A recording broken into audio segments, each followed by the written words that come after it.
nobody can document Indian food habits and food taste. அது வந்து டாக்குமெண்டேஷனே பண்ண முடியாது, ப்ராக்டிஸும் பண்ண முடியாது.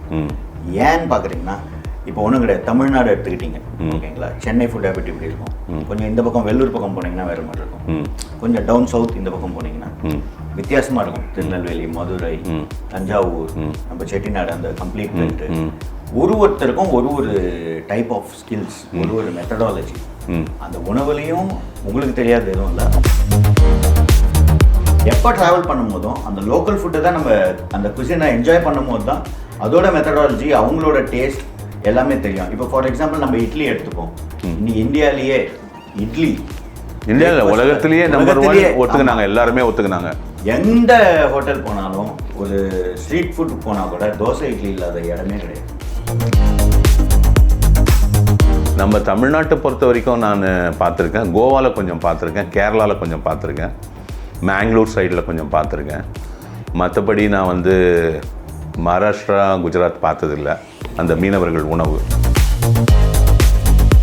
சாண்ட்விச்சஸ்ஸு, அது மாதிரி இந்த உணவுகள்லாம், இந்த QSR உணவுகள்லாம் வந்து ஆட்டோமைசேஷனில் அவங்க எடுத்துன்னு வந்து மாஸாக ப்ரெட்டு ப்ரொடியூஸ் பண்ணுறாங்க ஒரு இடத்துல. அது ஒரு சில் கண்டிஷன்லேயே அதில் வைக்கிறாங்க.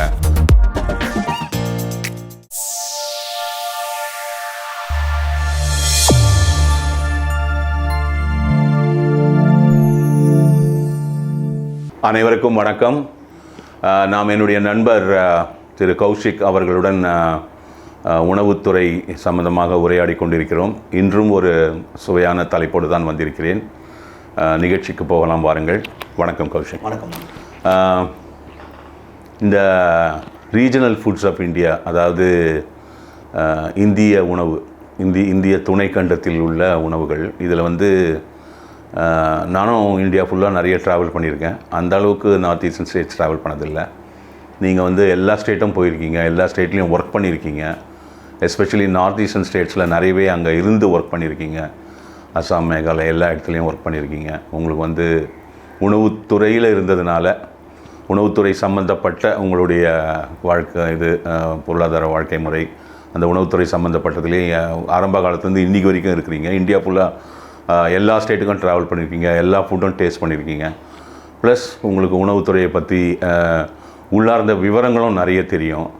இந்த ரீஜனல் ஃபுட்ஸ் ஆஃப் இந்தியா, அதாவது நம்ம இந்திய துணைக்கண்டத்தில் எண்ணற்ற வகையான உணவுகள் இருக்கிறது.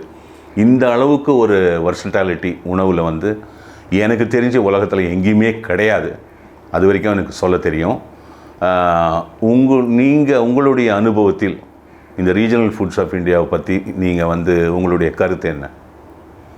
டாக்டர், இன்றைக்கும் உங்களுக்கு தெரியாத விஷயம் இல்லை.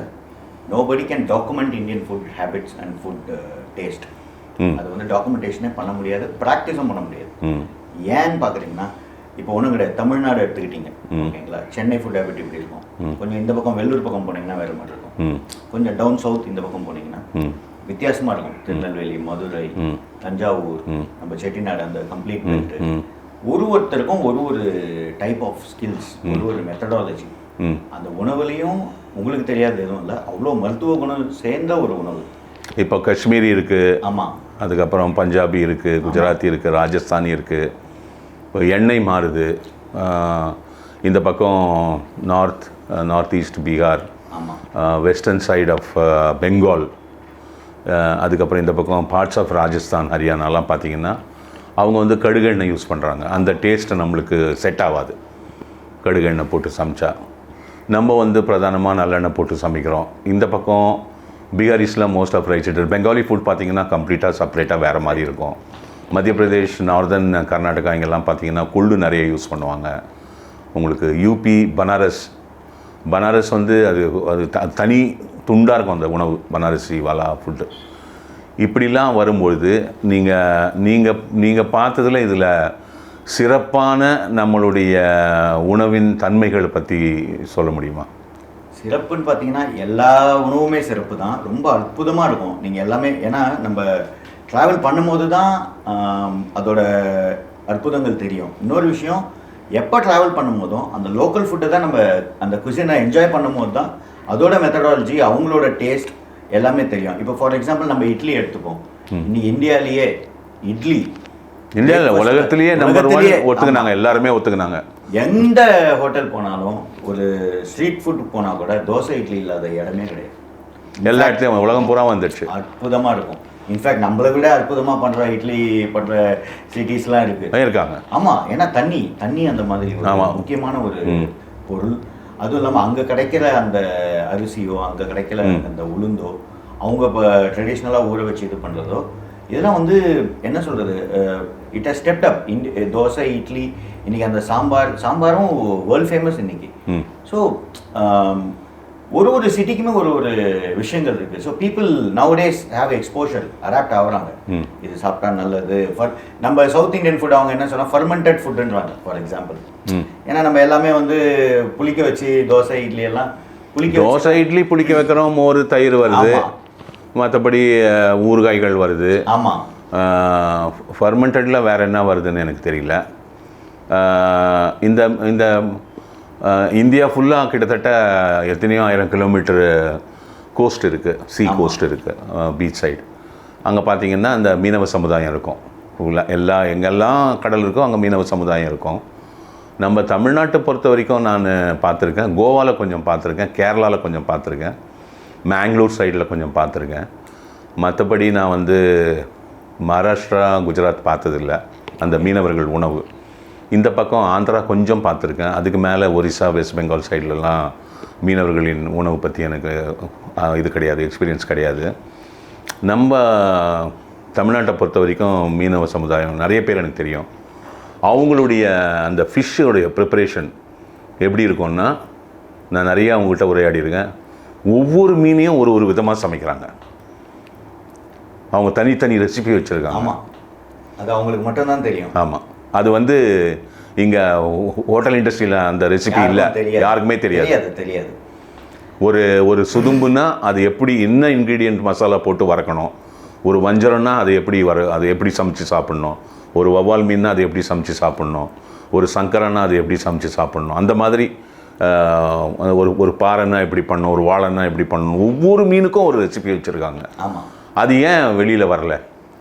அது ஏன் வெளியில் வரலன்னா டாக்டர், இப்போ வந்து ஏன் யாரும் ஹோட்டல் இண்டஸ்ட்ரிக்காரங்க அவங்கக்கிட்ட போய் கொஞ்சம் பேசி அவங்க அந்த ரெசிபிக்கே கொஞ்சம் அவங்களுக்கு ஒரு பேமெண்ட் கொடுத்து, ஒரு ரெசிபிக்கும் நாங்கள் இவ்வளோ தரோம், எங்களுக்கு அந்த ரெசிப்பியை கொடுங்க அப்படின்னு கேட்டு அவங்கக்கிட்ட உட்காந்து ட்ரெயின் ஆகி ஏன் அதை வாங்கி எடுத்துன்னு வந்து மக்களுக்கு அந்த மாதிரி ஒரு சிறப்பான உணவை கொடுக்காம போயிட்டாங்க? ஏன் கொடுக்காம போயிட்டாங்கன்னா, commercially it is not viable. ஆனால் பண்ண முடியாதுன்னு ஒரு விஷயம் கிடையாது. கமர்ஷியலி இஸ் நாட் வயபிள் சொல்ல மாட்டேன். ஒரு நாள் நீங்கள் இப்போ நான் ஒரு நான்வெஜிடேரியன் ரெஸ்டாரண்ட் வச்சுருக்கேன்னா, நான் இவங்ககிட்ட ஒரு 20 ரெசிபி வாங்கி வந்துட்டு, ஒவ்வொரு மீனுக்கும் ஒரு விதமான ரெசிபி அவங்ககிட்ட வாங்கி வந்துட்டு ஒவ்வொரு நாள் ஒன்று பண்ணுறேன். பேசிக்காக ஒரு மீன் குழம்பு வச்சுருவேன். இன்றைக்கி வந்து ஒரு சங்கரா வறுத்து கொடுக்குறோன்னா அதுக்கு உண்டான ரெசிபி அந்த மாதிரி. இல்லை, இதில் வந்து காம்ப்ளிகேஷன்ஸ் இருக்குது. ஏன்னா when you come to commercial setup, இப்போது சங்கரா மீன் எல்லா நாளும் ஒரே சைஸ் வராது. ரெண்டாவது ஒரு நாள் ஒரு ரேட் இருக்கும். என்றைக்கு அந்த சைஸ் வருது அன்றைக்கி இன்ட்ரடியூஸ் பண்ணுவோம். அப்படி அன்றைக்கி அந்த ரெசிபி யூஸ் பண்ணிப்போம். இன்றைக்கி வவ்வால் நல்லா கிடைக்குதுன்னா அந்த ரெசிபி யூஸ் பண்ணி அந்த வவ்வால் மீன் கொடுப்போம். இன்னும் அந்த மாதிரி தாட் ப்ராசஸ் வரல doctor. It's going to take some more time. இன்னும் அந்த மாதிரி வரல. இப்போ வந்து ட்ரெடிஷ்னல் ஃபுட்ஸ் நிறைய வளர்ந்துட்டு வருது. எப்படி வளர்ந்துட்டு வருதுன்னா, பீப்புள் வாண்ட் ரீஜனல் ஃபுட்ஸ். அந்த மாதிரி ஒரு கல்ச்சர் டெவலப் ஆகிட்டு இருக்கு. ஒன்றும் இல்லை, இன்றைக்கி ஒரு மால் போகிறீங்கன்னு வச்சுக்கோங்களேன், ஒன்றுமே இல்லை. இப்போ வெஸ்ட் பெங்காலில் நாங்கள் இருக்கோம், நான் அதோ சுற்றுலா மால்ஸில். அங்கே பார்த்தீங்கன்னா பெங்காலி ஃபுட்டே இருக்காது. நீங்கள் ஒரு ரெஸ்டாரண்ட் பார்த்தா கூட இருக்காது. ஏன்னா பர்கர் கிங், மெக்டானல்ட்ஸ், டாக்கோ பெல் இப்படி தான் இருக்கும். சப்வே, எக்ஸ், ஒய்ன்னு இருக்குமே தவிர ட்ரெடிஷ்னல் ஃபுட்ஸை வந்து இப்போ அது it is becoming vocal for லோக்கல்ன்ற மாதிரி இப்போ அந்த things are moving out. People want traditional foods. இப்போ சவுத் பார்த்தீங்கன்னா we are traditionally embedded, but இருந்தாலுமே இப்போ தான் நீங்கள் நிறைய பார்க்கலாம். அந்த கருப்பட்டி டீலேருந்து கடலை மிட்டாயிலேருந்து இப்போ தான் திருப்பி பேசப்படுறோம். நடுவில் அந்த ஒரு எவல்யூஷனில் வந்து எல்லாத்தையும் மறந்துட்டோம். மாடர்ன் ஃபுட்ஸ் தான் நமக்கு இல்லை. இப்போ மாடர்ன் ஃபுட்ஸை நீங்கள் சொல்லும் போது நான் முக்கியமாக கேட்க வேண்டிய கேள்வி ஒன்று தான். என்ன அப்படின்னு கேட்டிங்கன்னா, ஆட்டோமைசேஷனில் வரும்போது இந்த வெளிநாட்டு உணவுகள், இந்த பீட்சா, பர்கர்ஸ், பாஸ்தா, சாண்ட்விச்சஸ்ஸு, அது மாதிரி இந்த உணவுகள்லாம், இந்த QSR உணவுகள்லாம் வந்து ஆட்டோமைசேஷனில் அவங்க எடுத்துன்னு வந்து மாஸாக ப்ரெட்டு ப்ரொடியூஸ் பண்ணுறாங்க ஒரு இடத்துல. அது ஒரு சில் கண்டிஷன்லேயே அதில் வைக்கிறாங்க. பேட்டிஸ் மாஸாக ப்ரொடியூஸ் பண்ணி வைக்கிறாங்க, சாலட் ட்ரெஸ்ஸிங் மாஸாக ப்ரொடியூஸ் பண்ணி வைக்கிறாங்க. அது வந்து டக்கு டக்குன்னு எடுத்து அந்த நார்மல் டெம்பரேச்சருக்கு எடுத்துன்னு வந்து எல்லாத்தையும் அதில் ஒன்று சேர்த்து ஹீட் பண்ணி கொடுக்குறாங்க. இந்த மாடர்னைசேஷனில் ஆட்டோமைசேஷன்னு வச்சுக்கலாமே, large production, bulk production, huge production அந்த மாதிரிலாம் வருது. இந்த நம்ம ரீஜனல் ஃபுட்ஸ் ஆஃப் இந்தியா, இந்திய துணைக்கண்டத்தின் உணவுகளை பொறுத்த வரைக்கும் மாடர்னைசேஷன் என்னை பொறுத்த வரைக்கும் பாசிபிள் இல்லை. இதை நீங்கள் எப்படி பார்க்குறீங்க? இல்லை, முடியாது.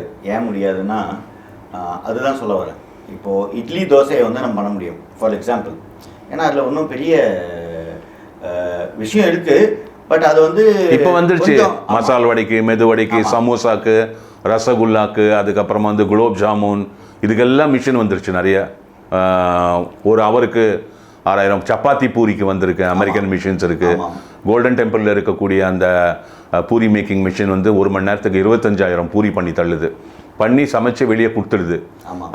அதுதான் இந்தியாவிலேயே பூரி பண்ணுற பெரிய மிஷின். இது ஒரு அமெரிக்கன் மிஷின். அது இங்கேயே அம்பத்தூரில் எனக்கு தெரிஞ்ச நண்பர் வச்சுருக்காரு. ஒரு அவருக்கு சப்பாத்தினா 8,000 பண்ணி கொடுக்கும். டோ மிஷின் தனியாக இருக்கும். டோ பண்ணிவிட்டு அதில் லோட் பண்ணிட்டுனா செமி குக்டு, நீ ஒரு வாட்டி எடுத்துன்னு போய் நெய்யில் லைட்டாக ஃப்ரை பண்ணிக்கணும். ஒரு அவருக்கு வந்து 10,000 பூரி பண்ணி கொடுக்குது அந்த மிஷினு.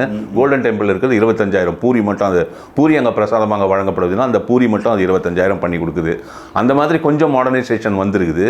பட் இந்த சப்ஜீஸ் மற்ற இந்த சைட் டிஷ் இதெல்லாம் பொறுத்த வரைக்கும் மாடர்னைசேஷன் பாசிபிள் இல்லையா? பாசிபிள் இருக்குது, பண்ணுறாங்க. இப்பயும் நிறைய கம்பெனிஸ் பண்ணுறாங்க. பட் நீங்கள் அந்த கேட்குற அந்த ட்ரெடிஷ்னல் டேஸ்ட், ஏன்னா இப்போ ஒரு ஒரு சப்ஜி பண்ணுறோம், மிக்ஸ்டு வெஜிடபிளே பண்ணுறோன்னு வச்சுக்கோங்களேன். இப்போ பொட்டேட்டோக்கு ஒரு கன்சிஸ்டன்சி இருக்கும், பீன்ஸுக்கு ஒரு கன்சிஸ்டன்சி இருக்கும், கேரட்டு குக்கிங் கன்சிஸ்டன்சி பற்றி பேசுகிறோம். ஸோ இதெல்லாம் ஆட்டோமேட் பண்ணியிருக்காங்க. பட் ஆனாலும் டு மை நாலேஜ் அது வந்து சக்ஸஸ்ஃபுல்லாக வந்து ரொம்ப ரொம்ப ரொம்ப கஷ்டம். ஓகே, மிஷின் வந்தால் நம்மளுக்கு மெட்டல்னு வந்துடுது. இன்றைக்கி கூட வந்து நீங்கள் பார்த்தீங்கன்னா நல்ல அந்த உயரிய அந்த 5 நட்சத்திர ஹோட்டல்கள், 5 ஸ்டார் ஹோட்டல்ஸ், 7 ஸ்டார் ஹோட்டல்ஸ் இங்கெல்லாம் பார்த்தீங்கன்னா அவங்க வந்து எல்லாருமே எனக்கு தெரிஞ்சு நிறைய 5 ஸ்டார் ஹோட்டல்ஸ் வந்து மீன் குழம்பு மட்டும் அவங்க டிஷ்ஷில், அவங்க மெனு கார்டில் இருக்கிற மீன் குழம்பு மட்டும் சட்டியில், மண் சட்டியில் வைக்கிறாங்க அந்த டேஸ்ட் வரணுன்றதுக்காக. இது ஒரு பாயிண்ட். இது நிறைய பேர் வீடுகளில் மீன் குழம்பு மட்டும் அந்த மண் சட்டியில் தான் வைப்பாங்க.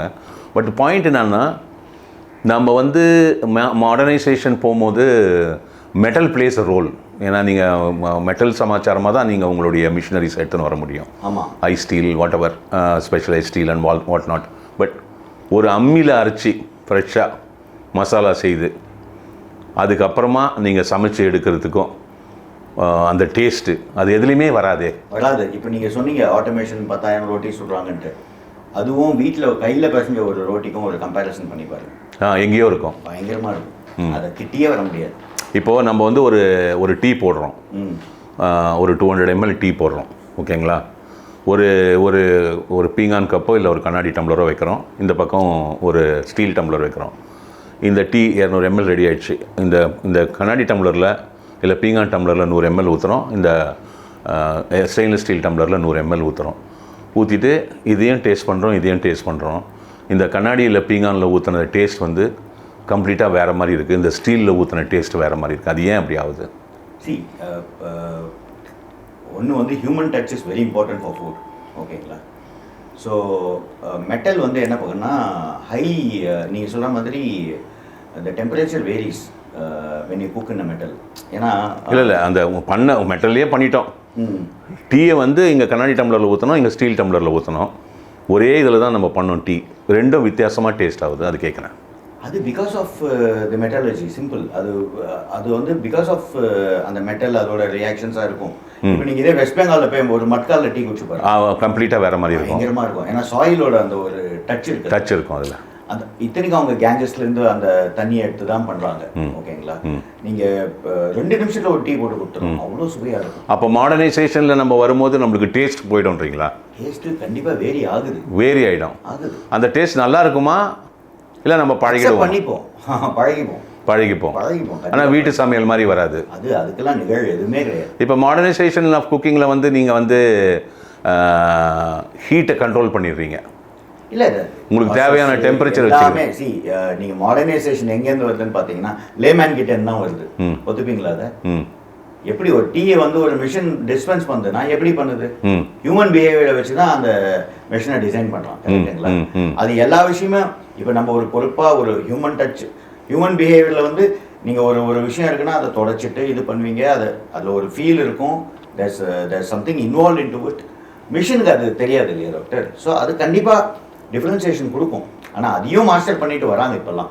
ஸோ இந்திய துணைக்கண்டத்தில் இருக்கக்கூடிய நம்மளுடைய ரீஜனல் ஃபுட்ஸ் ஒரு ஸ்டேட்டில் ஒரு மாதிரி இருக்குது. அதை பற்றியும் நம்ம பேசலாம் கொஞ்சம். அதை இந்த ரீஜனல் ஃபுட்ஸ் ஆஃப் இந்தியா, அந்த இந்திய துணைக்கண்டத்தின் வேறுபட்ட ஒவ்வொரு மாநிலத்திலும் இருக்கக்கூடிய எண்ணற்ற வகையான உணவுகள், கணக்கிட முடியாத ரெசிபீஸ் இருக்குது. இது எல்லாத்தையும் நீங்கள் மாடர்னைசேஷனில் எடுத்துன்னு வர முடியும்னு சொல்கிறீங்களா, முடியாதுன்னு சொல்கிறீங்களா? முடியாது. It is not possible. Never possible. முடியாது. ஓகே. ஒரு பெஞ்ச்மார்க் பண்ண முடியும் இந்த லெவலில். அதாவது வந்து இஃப் இட்ஸ் 100%, ஒரு பெஞ்ச்மார்க் பண்ணி we can match up to 60%, 70% அப்படின்னு ஒரு பெஞ்ச்மார்க்கிங் பண்ண முடியுமே தவிர you cannot make it 100%. It's never possible. So preservative use பண்ணாதான் முடியுமா? இப்போ வராங்க, நிறைய டெக்னாலஜி வந்துடுச்சு. ரீடாட்னு ஒரு டெக்னாலஜி வந்திருக்கு, ஃப்ரீஸ் ட்ரைடுன்னு ஒரு டெக்னாலஜி வந்திருக்கு. இதெல்லாம் வந்து ப்ரிசர்வேட்டிவ் இல்லாமல் இப்போ world is moving without preservatives. Moving. It has to move. சரி, இன்னும் சில சுவையான தலைப்புகளுக்கு உங்களிடம் நிறைய கேள்விகள் கேட்க வேண்டியிருக்கிறது. இந்த நிகழ்ச்சியை தொடர்ந்து முடித்துக் கொள்வோம். வணக்கம்.